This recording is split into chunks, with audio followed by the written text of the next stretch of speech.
Hey everyone, Ted Simpson here, certified Bob Ross instructor, and today's another fine day. We're going to use a Bob Ross lightly grayed canvas here. I love using the Bob Ross canvases when I can. They really are one of the best canvases out there for this method. They're super primed, they're light gray, makes it a little easier to see the liquid white going on. Looking for that thin layer, so if you can use this and move this around and turn this light gray canvas white, you've got the right amount. Using some of the other student grade canvases, it's a little easier to add too much or harder to see that you have enough. So, look at that. And using the 2-inch brush just makes this a 1-minute operation. Let me give it a light little tap. There we go, just a small amount. Ooh, that area had a little more, didn't it? Okay. Today, we're going to do something a little bit different since I got this in my Nature's Brush Basics playlist. We're just going to play around and see what we got. Look at that. I got the colors out here from the Basics set. Not even sure I'm going to use all of them here. Had some really old paint. Still pretty good in the tube here, so I'm just going to flatten it out. It helps set this down onto the onto the palette.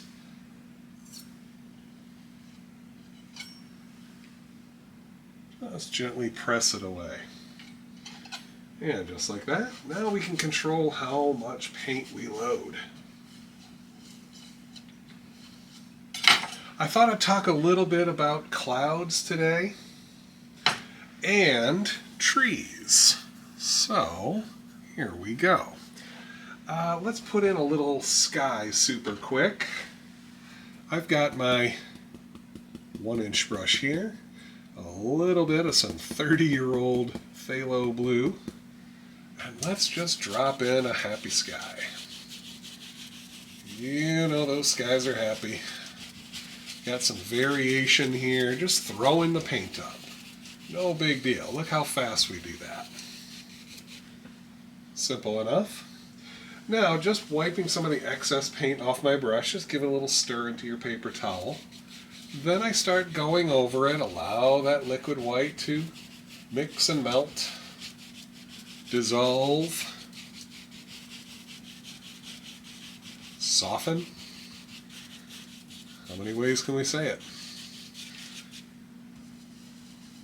Now this will happen a little quicker the more liquid white you use, and of course the more we go over it, the more monochromatic it becomes. It just kind of turns all kind of flat. But I like these little indications of distant clouds back there. Just a nice little backdrop for us. So, let me give my brush a quick clean off camera here. I've got my bucket, and cleaning as I do. Where'd my beater bucket go? It's always running away from me. You could check out that cleaning video in the playlist as well. There we go. Alright, let's talk clouds. Lazy old clouds here. We're going to start with a couple of lazy clouds. First clouds, the ultimate in laziness. Those are the ones that we just have in there from our sky. Now, if I want to create the laziest of lazy clouds, I use my titanium white on my fan brush. Just come in here and just scratch a little color off. Simple enough. bringing my brush handle over a little bit, just give it a light softening. Look how fast you can create these. It's literally just giving that fan brush a little wiggle jiggle, calm them down, and you're done. Maybe you want some fluffy clouds. So I have my paint on my brush. I bring my brush nice and flat, bring the handle in, and I push in while making circles and moving the brush. Handle in, push in while making circles and while moving the brush. This can happen very, very quick. Just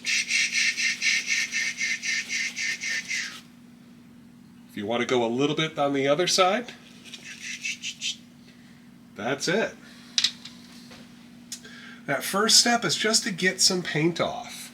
Holding my brush just a little bit above level, vertical, not horizontal. I just tickle the tips of the bristles to that cloud. Blur, blur, blur, blur, blur, blur, blur. Just a little bit. Takes moments. And then just like how we softened these clouds, you give that cloud a quick soften, crisscross, so you can lift up. Bob's nice floating, lifting stroke. There we go. Let me put another one on there. This one here, what did I say? Bring the handle in, make circles as you move the brush. The object is just to get the paint off, nice and bright. Bob sometimes makes these little hooks, another little arm coming off that cloud. Just getting some paint off. Let's take our 2-inch brush, same concept here, just using a couple of bristles to tickle that cloud. Giving it a quick once over, a little fluff here and there. Layer upon layer. Now, if I took whatever white I have in my brush, I pick up some alizarin crimson and just a very small amount of phthalo blue. See, I'm making a lavender color here. Titanium white, crimson, just a touch of blue. Just making a nice dark shadow. Play around until you find the combination that you like. See that color? Now, what I'm going to do is just lightly make little circles at the bottom of that cloud. Maybe a little bit inside, doesn't really matter. Same thing with this one. Just a little bit wiggle and a jiggle at the bottom edge of the cloud, wherever you think a little stormy shadow is. Now, we have to do the opposite here. We don't want to blend the bottom, we want to blend the top, right where the shadow and the highlight meet. Now you could do this with a fan brush. I'm just doing it with a couple little tickles of the 1-inch brush, just blurring the highlight and shadow together. Simple way to make these Bob Ross style fluffy clouds. And then move on to the next. Holding my brush just slightly below center so I can use the bottom of the brush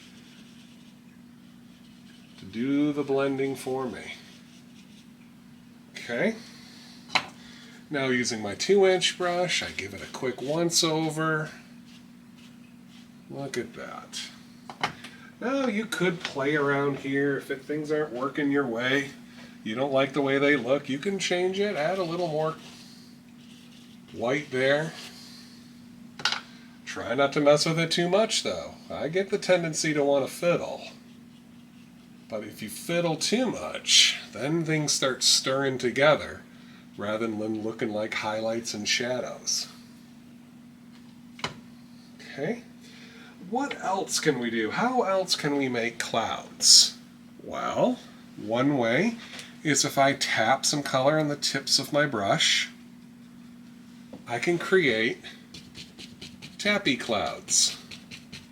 Look at that, just tapping the color on, making some little lumps or bumps there. Just making some light indications of cloud forms. And yes, you could do these with the shadow color as well and just make dark, stormy clouds. And then the same concept applies. Lightly softening, little tickles. Give it a quick, whoa, almost dropped the brush. Give it a little lift or a crisscross or a sideways, whatever you like. And we can make lots and lots. Do this as much as you like. You know, I'm going to extend my sky down here. I thought I was going to do a whole painting, but I'm just going to do just some examples. We'll just have kind of a floating canvas here today. Just some stuff here in the sky.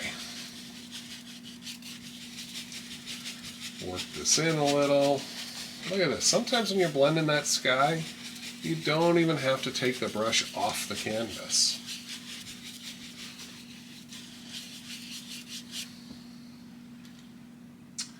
What else can we do?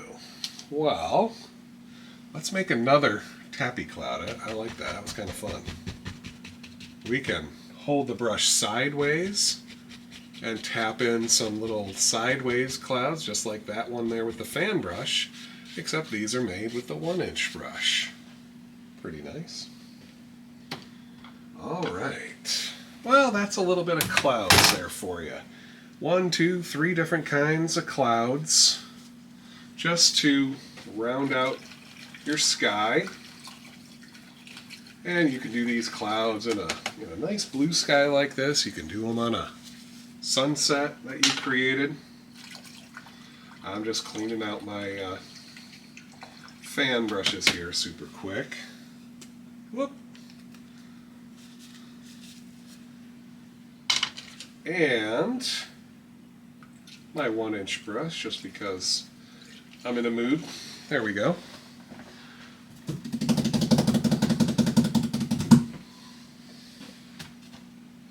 Pardon my head. All right, let's do a couple of evergreens too. Now, like I said, with the clouds, there's many, many ways to make evergreens. I'll try making a couple, and we can always revisit this if you're clamoring for more examples, or if I get bored and want to make another video, because I literally have nothing else going on right now. Had to paint for you folks. So let's go ahead. I'm going to take my entire pile of crimson and enough phthalo blue to make some dark purple.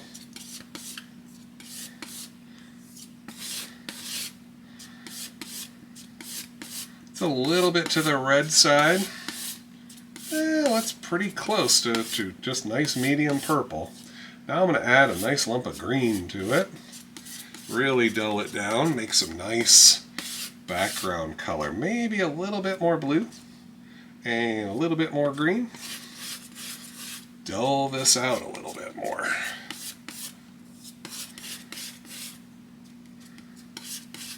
And we want to make enough. I probably don't have enough here. I know it looks like a lot, but I might need to make some more. Clean my knife one last time. There we go. Nice color. Just a nice dark color, a little bit to the green side of dark. So our standard Bob Ross style evergreens with our fan brush here. I'm feeling a nostalgic mood here. This brush itself is another 30-year-old brush. Hasn't been used very much across those 30 years. I'm giving it a workout lately. Plenty of color up in the brush. Look at that chiseled edge. About halfway up the brush, where the paint is, can't really see the individual bristles. Alright, so our standard little trees here. Hold the brush vertical. I'm using the top half of the brush. Just lift up the handle a little and tapping down. Doot, doot, doot, doot. See that? Give my brush a quick smooth again. Now the trick with this is, if you're a right-hander, you want to hold that brush flat, bring the handle over a little bit to the right and down, over and down. So I'm folding the bristles. The bristles are bending down. That's how we deposit the paint. Couple little bits at the top. Easy enough to put it right on that line, but now I start tapping in the center and then working my way out. A series of tapping, bop, bop, bop, bop, working from the center and then going out. Start from the center, feel those bristles bend, and you make branches. That's it. That's as big as that tree needs to be. To show you that again, let's make a little buddy right there. He's got a little pal, little forest friend. Touch a couple of times at the top. Then I start tapping and moving outwards. Center and out as I move down. Let's put a couple more of those little guys up there. There we go. And one more for good measure, an even little one. Oh, let's make it the tallest one of all. There we go. See how we can change our minds? Little touches. Start building my way down. And when you're putting these in, you don't have to worry about which one's in front of the other. They all kind of just mix and merge right here. We'll figure out which one's in front when we do the highlights. If it's a little too light, just tap there in the middle and that darkens it all up. There we go. Now, the same type of trees with the fan brush. Tapping our little line in there. This time I'm going to hold the brush over to the right and lift up a little. I want to push up. See that little smiley? So when I start pushing up and working from the center out, we get happy smiley looking trees, the nice upward facing limbs. Bob does both to great effect. And let's give this guy a little buddy. You can make little ones, little baby trees.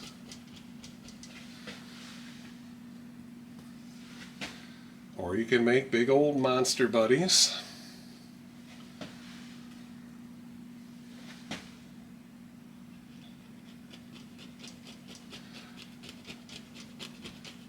Change the force and how fast you move down, and you can make super skinny trees, trees that go from thin to wide, sometimes trees that go wide really quickly. I always like to push up a little bit, put a little bit of foliage there, shows where these trees are growing from, even on the ones that you tap down. Push up and you create the illusion of little grasses and things. Okay, so I'm going to clean. There's another tip for you. If you've got this plastic palette, I'm trying to wipe most of the paint off before cleaning it. That way I can use my knife here and recover some of that paint. Look at that. Get it all back up into a pile. And now we're ready to do a different tree.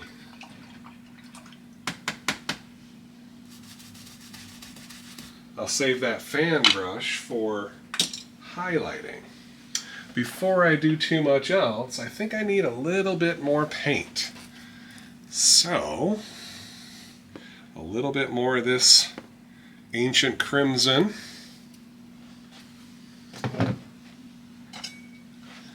And let's see, how about all the rest of that blue? I think that'll make a nice purple.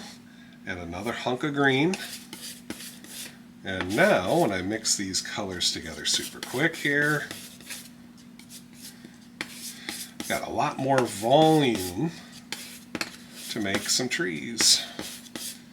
Using the fan brush, using the fan brush doesn't take very much paint compared to like the 1-inch brush, the 2-inch brush, the oval brush, the round brush. All those can be used to make evergreens. It's just a question of paint.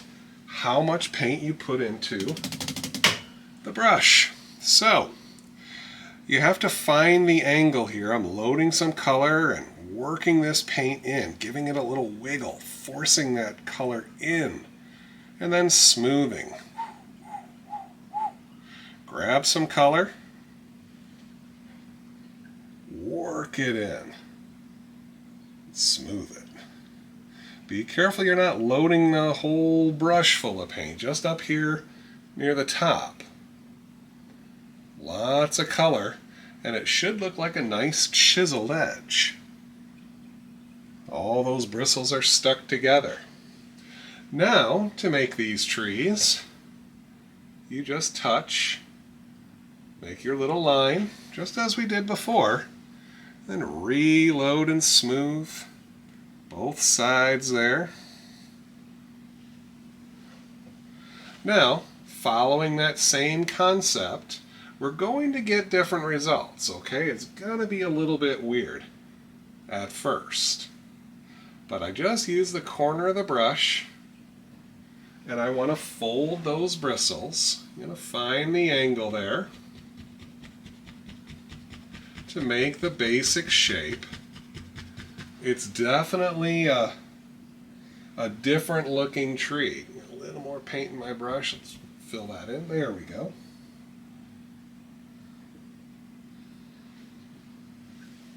You got to stop and reload your brush. Go ahead and do it, even halfway through, even a third of the way through. Lots of paint, chiseled corner there. Let the bristles bend and make the shape for you. I think you got to make one more. I'm kind of doing this little threesome here.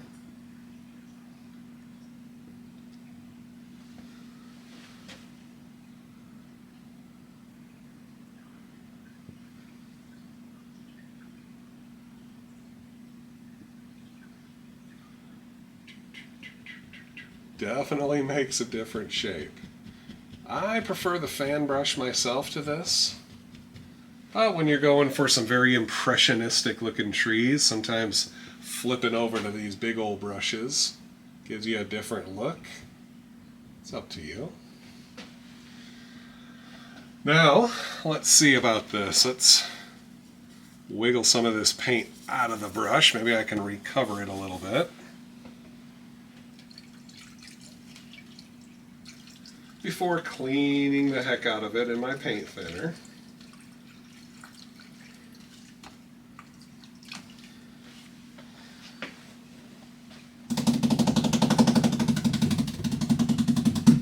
Okay. So, one of the fun things is using either the long or the short edge, and just coming right up the middle, adding a little stalk to this, just a 1/4 inch above. See that? Pushing some of that paint up in a little spike. Don't go too big though. And then one of my favorite things I see Bob do is just using the paint that's right in the middle here. You just push up or pull down, touch and then pull. Just all these little sticks and twigs pushing that paint, making all this little background things, little indications of dead old trees behind there, in between. I don't know what it is. It just looks so much more natural to me.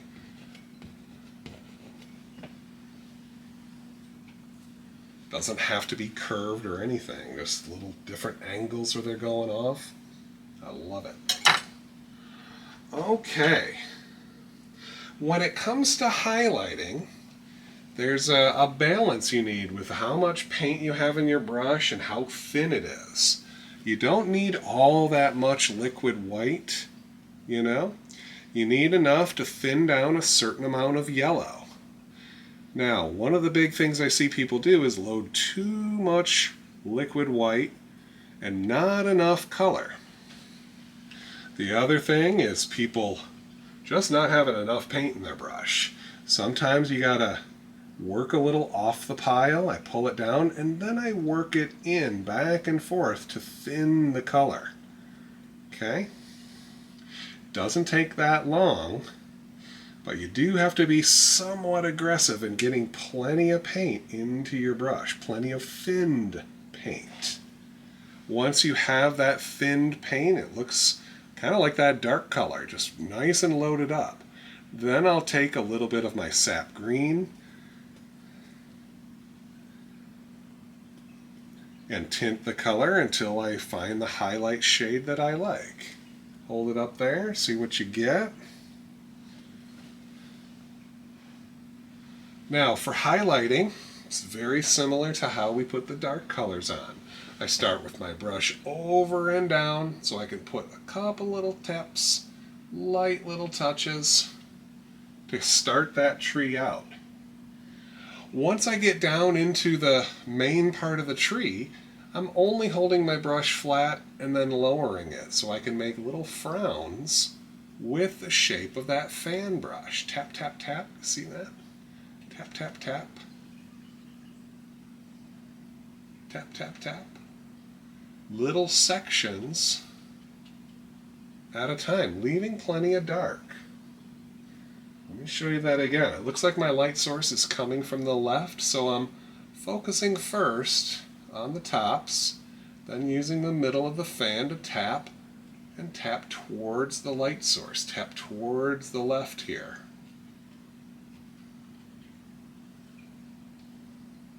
Reloading for each of these little trees. Little tappers. And you can see here, just as I put the dark in, I can push up a little bit, working from right where the trees end here, working my way down. Try not to overlap too much by going up and down, up and down, up and down. Just work your way down and put in a little bit of push-up grass. Okay, for the upward-facing trees, it's the same as highlighting the downward-facing ones, except the brush goes up. So, I'll do this little one first. You can see how fast we can do that. Just touch, get some paint out there, push, push, push. Use the corner of the brush to get the top, the center of the brush to do the rest of the tree. Push up. See that little touch. If the paint doesn't come off, you either need more paint or it needs to be a little thinner. And a little bit of grass under this one too. There we go. All right.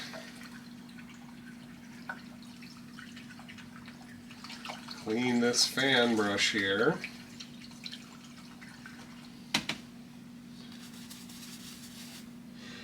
Oh boy, here we go. Liquid white. And I'm pulling down, allowing the liquid white to mix and thin that yellow. Pulling that yellow down, and then I start working it in.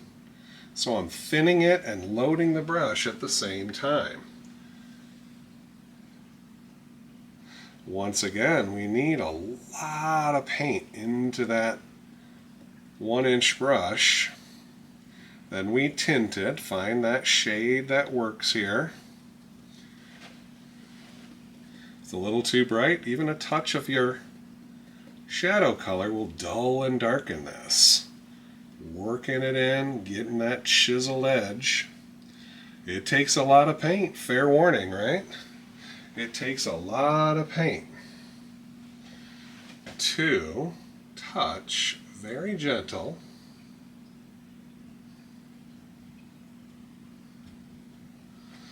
Sometimes here getting that paint on the edge is a little hard, so what I do is I give it a little push forward, push a little snowplow to get some color right up on the edge. That way, you give it a lighter tap, and it just comes off a little easier.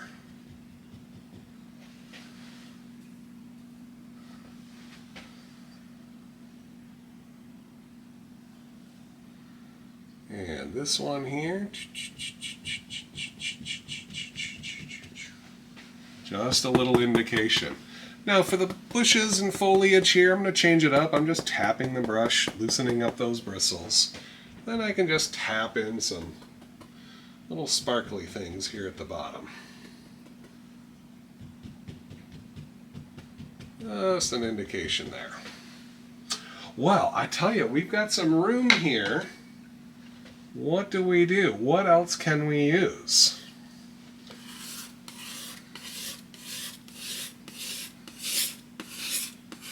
Get that paint. I got plenty of paint now. Should probably use it, right? Well, here we go. It's been a while. But let's make some trees with the knife.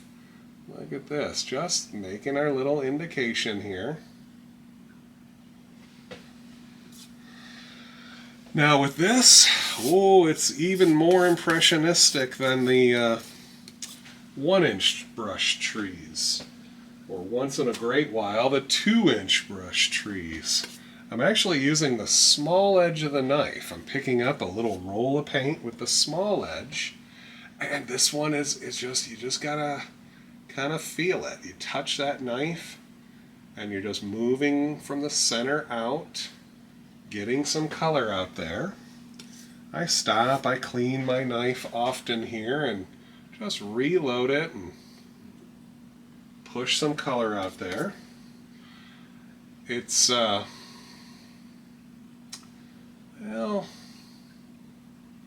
you just gotta feel it and go for it. You know, I haven't made a ton of these. I'm just kind of letting the paint fall off. It's very, very thick.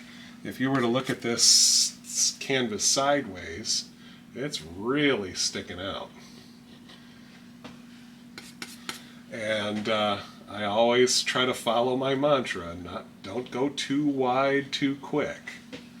You know, you wouldn't want the tree that wide if you're making a tall one. You want it to, you know, work its way down here. Just let that paint kind of fall off the brush and do the thing. How was that, for example? Fall off the brush, I'm using a knife, and let it do the thing. So, maybe we'll just end it right here. This tree, I mean, not the whole video. We got to give this tree a little buddy here, so maybe give it a... Ooh, that's a lot of paint. Let's start with about half that. Just touching with the corner just to get something there, and just start spreading it, lowering the blade to get more paint to come off as you just slather it. There's no other word for it. We're literally just slathering some paint. Pushing it on, pushing it to the side. Pushing it on, pushing it to the side.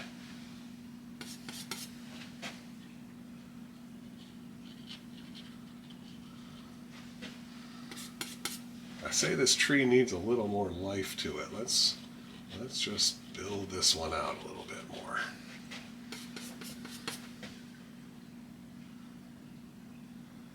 There we go. See, you can always make the tree a little wider.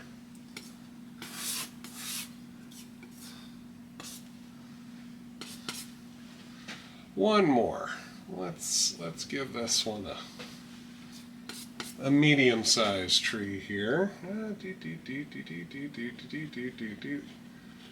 What I always challenge my students as we're doing a tree-heavy painting, try to make the next tree in half the time of your first tree. Force yourself to let go. Force yourself to just build that tree. Put the paint out there.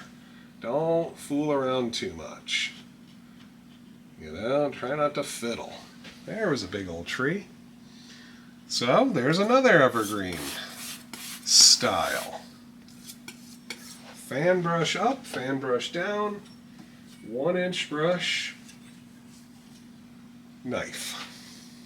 So let's come back here and maybe do something special for that knife tree.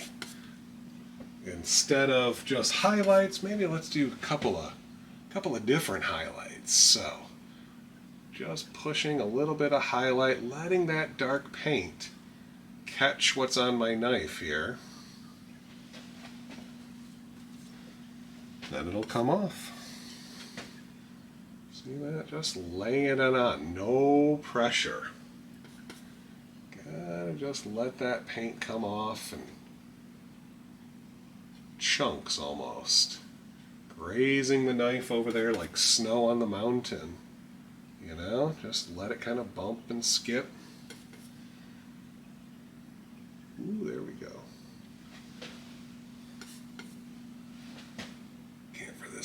Forget this little guy here. Ooh, there we go.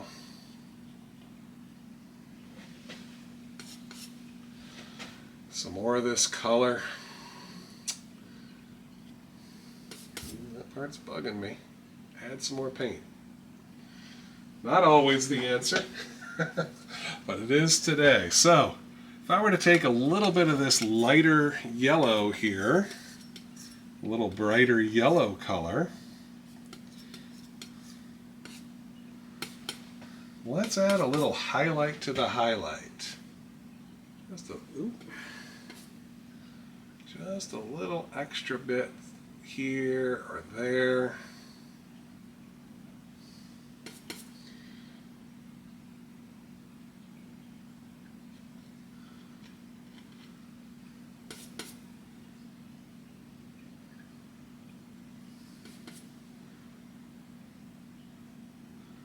See, just add a little bit of extra sun kind of zinging off certain spots on these trees.